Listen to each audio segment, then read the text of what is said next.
Hi hello good morning friends. ఈరోజు 6th క్లాస్లోని third lesson అయిన వర్షం పాఠ్యభాగం గురించి తెలుసుకుందాము. వర్షం పాఠ్యభాగ రచయిత డాక్టర్ పల్లా దుర్గయ్య. ఇది ఖండకావ్య ప్రక్రియకు చెందినది. ఇతివృత్తం ప్రకృతి చిత్రణ. నెక్స్ట్ ఈ పాఠ్యభాగం యొక్క ఉద్దేశం ఏంటంటే, పొగలు సెగలు కక్కే వేసవికాలం వెళ్ళి పోయింది. అంతవరకు వేడెక్కిన భూమిని చల్లబరుస్తూ వర్షాకాలం ప్రవేశించింది. అటువంటి వర్షాకాలపు సొగసును సామాన్యులపై ఆ వర్ష ప్రభావాన్ని తెలియజేయడం ఈ పాఠ్యభాగ ఉద్దేశం. ఏంటిది? వర్షాకాలపు సొగసును సామాన్యులపై ఆ వర్ష ప్రభావాన్ని తెలియజేయడం. పాఠ్యభాగ వివరాలు. ఈ పాఠ్యభాగము ఖండకావ్యం ప్రక్రియకు చెందినది. వస్తు వైవిధ్యం కలిగిన ఖండికలతో కూడి ఉన్న కావ్యం ఖండకావ్యం. ఈ పాఠ్యభాగం డాక్టర్ పల్లా దుర్గయ్య రచించిన పాలవెల్లి అనే ఖండకావ్యం నుంచి తీసుకొనబడింది. చూడండి, ఈ పాఠ్యభాగము ఏ ప్రక్రియకు చెందినది? ఖండకావ్య ప్రక్రియకు చెందినది. వస్తు వైవిధ్యం కలిగిన ఖండికలతో కూడిన ఖండకావ్యం. చూడండి, వస్తు వైవిధ్యత కలిగి ఉంటుంది ఖండకావ్యంలో. ఈ పాఠ్యభాగం డాక్టర్ పల్లా దుర్గయ్య రచించిన పాలవెల్లి అనే ఖండకావ్యం నుంచి తీసుకొనబడింది. పల్లా దుర్గయ్య రచించిన పాలవెల్లి అనే ఖండకావ్యం నుంచి తీసుకొనబడింది. డాక్టర్ పల్లా దుర్గయ్య వరంగల్ అర్బన్ జిల్లా మడికొండ గ్రామంలో జన్మించాడు. ఈయన తల్లిదండ్రులు నరసమ్మ, పాపయ్య శాస్త్రి. ఈయనకు సంస్కృతం, తెలుగు, ఆంగ్ల భాషల్లో పాండిత్యం ఉన్నది. ఉస్మానియా విశ్వవిద్యాలయం నుంచి తెలుగులో మొట్టమొదటి ఎంఏ పట్టా అందుకున్నాడు. పాలవెల్లి, గంగిరెద్దు మొదలగునవి ఈయన రచనలు. 16వ శతాబ్ది అందలి ప్రబంధ వాగ్మయం తద్వికాసం అనే అంశంపైన పరిశోధనలు చేశాడు. ఈయన శైలి తెలంగాణ పదజాలంతో సున్నితమైన హాస్యంతో సాగుతుంది. చూడండి, పల్లా దుర్గయ్య అతని యొక్క వరంగల్ జిల్లా మణికొండ గ్రామంలో జన్మించాడు. అతని యొక్క తల్లిదండ్రులు ఎవరు? నరసమ్మ, పాపయ్య శాస్త్రి. ఈయనకు సంస్కృతం, తెలుగు, ఆంగ్ల భాషల్లో కూడా పాండిత్యం ఉంది. మొట్టమొదటి ఎంఏ పట్టా అందుకున్నాడు. ఎక్కడి నుంచి? ఏ విశ్వవిద్యాలయం నుంచి? ఉస్మానియా విశ్వవిద్యాలయం నుంచి. ఈయన రచనలు పాలవెల్లి, గంగిరెద్దు. ఈయన రచనలు 16వ శతాబ్ది అందలి ప్రబంధ వాగ్మయం తద్వికాసం అనే అంశంపైన కూడా ఈయన పరిశోధన చేశాడు. ఈయన శైలి తెలంగాణ పదజాలంతో సున్నితమైన హాస్యంతో కూడా కొనసాగుతుంది. ప్రవేశిక. వర్షాకాలం వచ్చిందంటే, వర్షాలు పడుతుంటే ఆబాల గోపాలం సంతోషిస్తారు. పశుపక్షాదులు ఆనందపడతాయి. ప్రకృతి పులకరిస్తుంది. అందరికీ మేలు జరుగుతుంది. అయితే ఈ వర్షాలు కొంతమందికి కొన్ని ఇబ్బందులను కలిగించవచ్చు. అట్లాంటి ఇబ్బందులను కలిగించవద్దని వర్షాన్ని కోరుకుంటూ పల్లా దుర్గయ్య రాసిన పద్యాలను ఇప్పుడు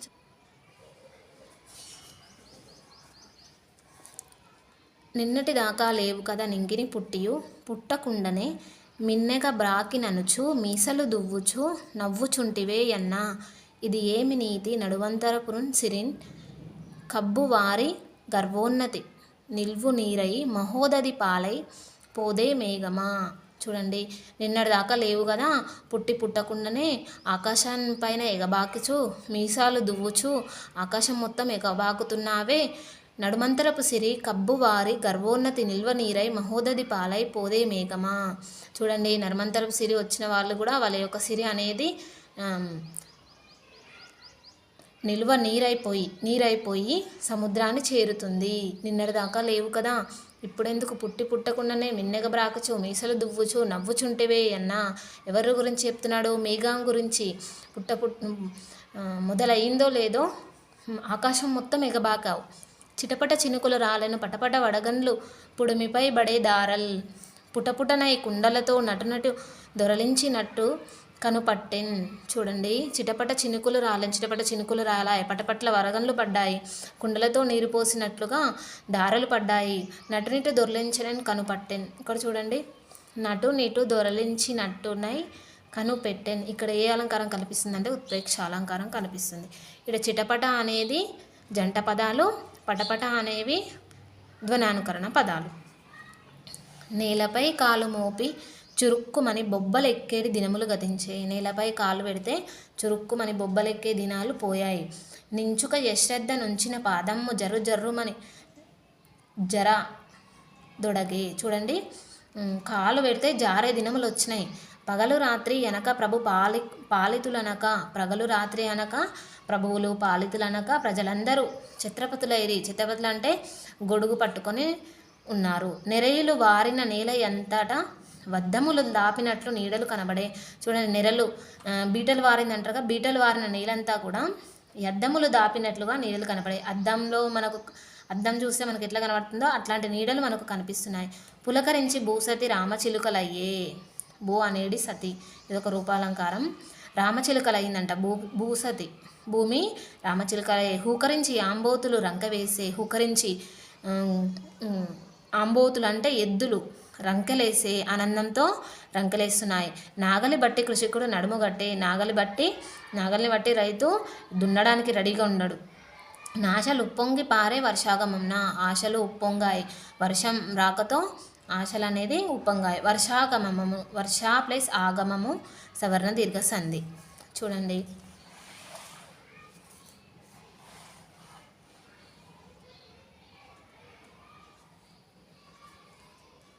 ఉన్నత సౌద గోపురపు టుయ్యల మంచములందు తిన్నగా, కన్నులు మూసి గుర్రుమని గాఢ సుషుప్తిని మున్గియుండు, సంపన్నుల మీదికి జనగ వాటము కామిని వానదేవుడా, చిన్నని చొప్ప కప్పు గుడిసెల్ వడికూలగా దాడి సేతువా. చూడండి, ఉన్నత సౌద గోపురపు టుయ్యల మంచములందు తిన్నగా, కన్నులు మూసి గుర్రుమని గాఢ సుషుప్తిని మున్గియుండు, సంపన్నుల మీదికి జనగ వాటకము కామి వానదేవుడా, చిన్నని చొప్ప కప్పు గుడిసెల్ వడికూలగా దాడి సేతువా. చూడండి, పెద్ద పెద్ద మేడల్లో ఉన్నటువంటి ధనవంతులు బాగా గుర్రుమని నిద్రపోతున్న వారి మీదకి నువ్వు వర్షాన్ని ఎటువంటి ఆపద కలిగించకుండా దాడి చేస్తావు. కానీ చిన్నని చొప్పకప్పులు గుడిసెలు కలిగిన పేదవారి గృహాల మీదకి వాటిని కూలగా దాడి సేతువా, వాటిని కూలిపోయేటట్లు నువ్వు దాడి చేస్తావు. వడలకు వాడిపోయి వడి పయ్యర యూపులకు, వడలకు వాడిపోయి వడి పయ్యర యూపులకు పట్టు వీరి, ఈ గుడిసెల కప్పు లొప్పెదలై గుంజలు పాదుల నూగులాడిన్, గుసగుసలాడుచున్నయవి కారు మొగుళ్ళను గాంచినంత, నీ పుడిసెడు పేదకాపురము పొల్లొనరింపకు వానదేవుడా. చూడండి, ఎండలకు వాడిపోయి వడి పయ్యర యూపులకు, గాలికి గుడిసెల కప్పు లొప్పెదలై గుంజలు పాతులు నూగులాడెను. గుడిసెల కప్పులు పోయాయి, ఇంకా గుంజలు ఉంటాయి కదా, పాతుతాం కదా, ఆ గుంజలు కూడా ఊగులాడుతున్నాయి. గడగడలాడుచున్నవి కారు మొగుళ్ళను గాంచినంత, కారు మొగుళ్ళను చూసి నీ పుడిసెడు కాపురము పేద కాపురము పొల్లు నరింపు వానదేవుడా, ఈ పుడిసెడు కాపురాన్ని, ఈ గుడిసె కాపురాన్ని పాడు చేయకు వానదేవుడా. గపగప చొచ్చి వచ్చు చలిగాలికి కప్పులు లేని దీపముల్. చూడండి, గపగప చొచ్చి వచ్చు చలిగాలికి కప్పులు లేని దీపముల్, రెపరెపలాడిపోయే చెలరేకిన చీకటిలో శరీరముల్, రిపులకు నప్పజెప్పిన దరిద్రులు నిద్రపోయినారు, నీవిప్పుడే సవారి చేసి ఎలయింపకు వారిని వానదేవుడా.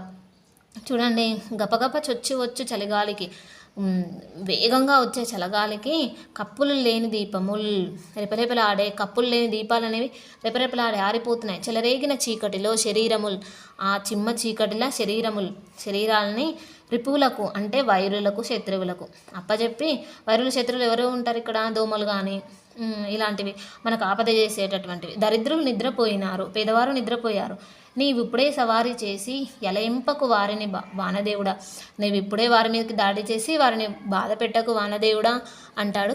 కింది వాక్యాల్లో గీత గీసిన పదాలకు అర్థాలు రాయండి. తాపడం అంటే అద్దడం, కృషికులు అంటే రైతులు, పయ్యరా గాలి, వడిగా అంటే వేగంగా. ఇక్కడ చూడండి, ఒకే అర్థం వచ్చే పదాల కింద గీత గీయండి. ఒకే అర్థం ఏమొస్తుంది? సముద్రము, ఉదది నీరు, ఉదది పయోనిధి. నింగిలోని చంద్రుడు వెన్నెల కురిపిస్తున్నాడు, అంబరమంతా నక్షరాలు పరుచుకున్నాయి. నింగిలోని అంబరమంతా. మనం భూమిని తల్లిగా భావిస్తాం, ఎందుకంటే అవని మనం పుట్టడానికి, నివసించడానికి ఆధారం కనుక. అటువంటి పుడమిని మనం స్వార్థం కోసం కలుషితం చేయకూడదు. భూమి పుడమి.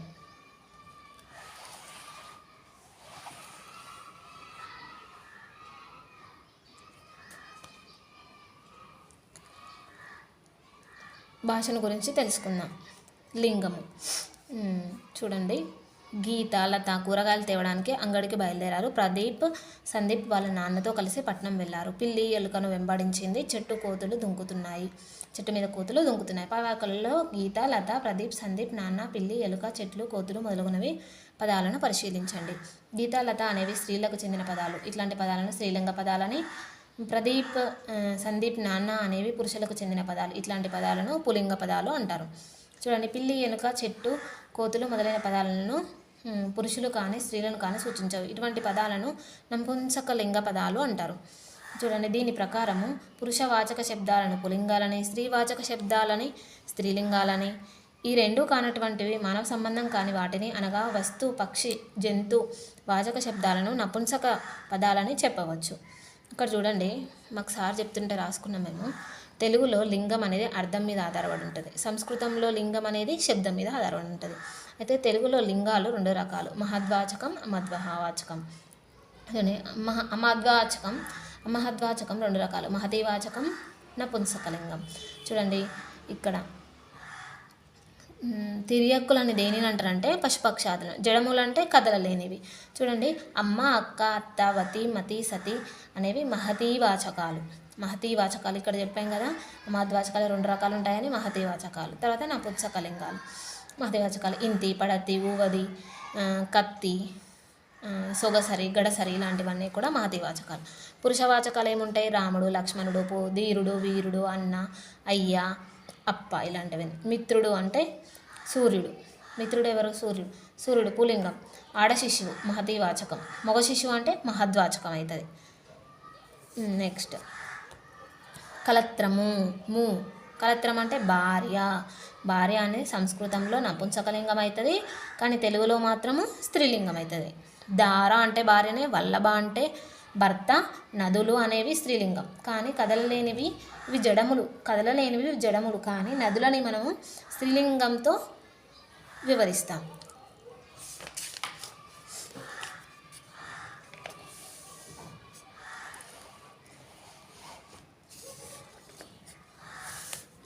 డాక్టర్ బిఆర్ అంబేద్కర్ చదువుకోవడానికి బడికి వెళ్తే దూరంగా కూర్చోబెట్టారు. మంచినీళ్ళ కోసం బావి దగ్గరకు వెళితే ముట్టుకోవద్దన్నారు. ప్రయాణం కోసం బండెక్కితే మధ్యలో దించి అవమానించారు. అయినా ఆ ఒడిదుడుకులన్నీ ఎదుర్కొని ఆత్మవిశ్వాసంతో ముందడుగు వేసి తన వంటి వారెందరికో సమన్యాయం దక్కాలని శ్రమించిన రాజ్యాంగ రూపశిల్పి భారత రత్న డాక్టర్ బిఆర్ అంబేద్కర్ గారు.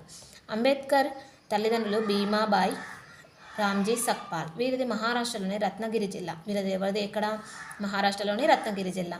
రామ్జీ సక్పాల్ మధ్యప్రదేశ్లో ఉద్యోగం చేశాడు. అక్కడే మౌ అనే గ్రామంలో 14వ సంతానంగా అతడు జన్మించాడు. చూడండి, మౌ అనే గ్రామంలో జన్మించాడు. ఎన్నో సంతానంగా? 14వ సంతానంగా అంబేద్కర్ గారు జన్మించారు. అంబేద్కర్ చిన్నప్పటి నుంచి పట్టణాభిలాషి, ఆలోచనాపరుడు, ఎవరేమన్నా ఎదురించి ధైర్య సాహసాలు కలవాడు.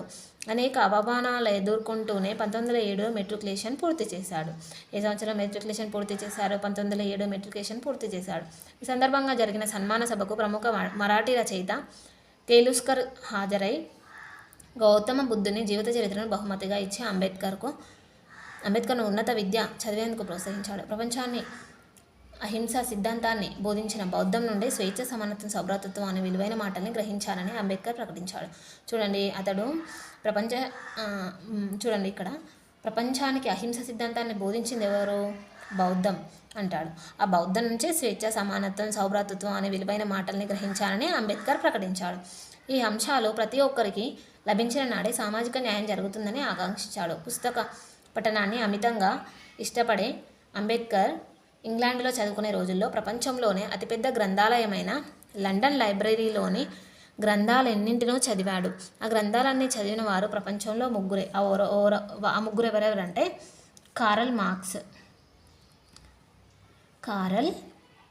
మార్క్స్ ఇక్కడ జర్మనీ.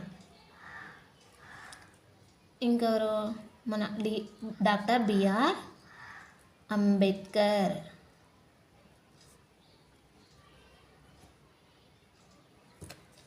తర్వాత మజ్జని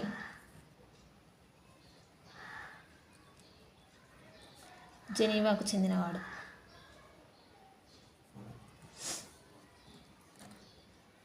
అతిపెద్ద గ్రంథాలయం ఎక్కడుంది? London library. గ్రంథాలు ఎన్నింటిలో చదివాడు. ఈ గ్రంథాలను చదివిన ప్రపంచంలో ముగ్గురెవరు? ఆ ముగ్గురులో ఒకరు అంబేద్కర్ కావడం గమనార్హం. చూడండి, న్యాయవాద వృత్తిలో ప్రవేశించి ఒకవైపు ప్రజలందరికీ న్యాయం అందిస్తూనే మరొక వైపు అట్టడుగు వర్గాల వారి అభ్యున్నతి కోసం శ్రమించాడు. బొంబాయి లెజిస్లేటివ్ కౌన్సిల్ సభ్యుడిగా కూడా నామినేట్ అయ్యి వివిధ సమావేశాల్లో కమిటీల్లో కీలక పాత్ర పోషించాడు. సమాజ స్థాపన కోసం కృషి చేసిన అంబేద్కర్ విద్యకు, స్వాభిమానానికి, శీలానికి అత్యంత ప్రాధాన్యం ఇచ్చాడు. చిన్న రాష్ట్రాల ఏర్పాటుతోనే దేశం అభివృద్ధి చెందుతుందని ఆ రోజుల్లో కాంక్షించిన దార్శనికుడు అంబేద్కర్. చూడండి, విద్య కోసం చాలా కూడా శ్రమ చేశాడు ఈయన. ఆయనలోని ఆత్మవిశ్వాసం, నిరాడంబరత, ప్రతిఘటనా చైతన్యం, నిరంతర పఠనాభిలాషి, సునిశ్చిత పరిశీలన తపన నేటి బాలలకు అత్యంత అవసరం. ఆత్మగౌరవానికి ఎనలేని ప్రాధాన్యతనిచ్చినటువంటి అంబేద్కర్ గంభీరత, సున్నితత్వం కలిగిన గొప్ప మానవతావాది. ఇదండి అంబేద్కర్ గురించి ఇదంతా లెసను. ఈ వీడియో మీకు నచ్చినట్లయితే లైక్ చేయండి, షేర్ చేయండి, సబ్స్క్రైబ్ చేయండి. థ్యాంక్ యూ అండి.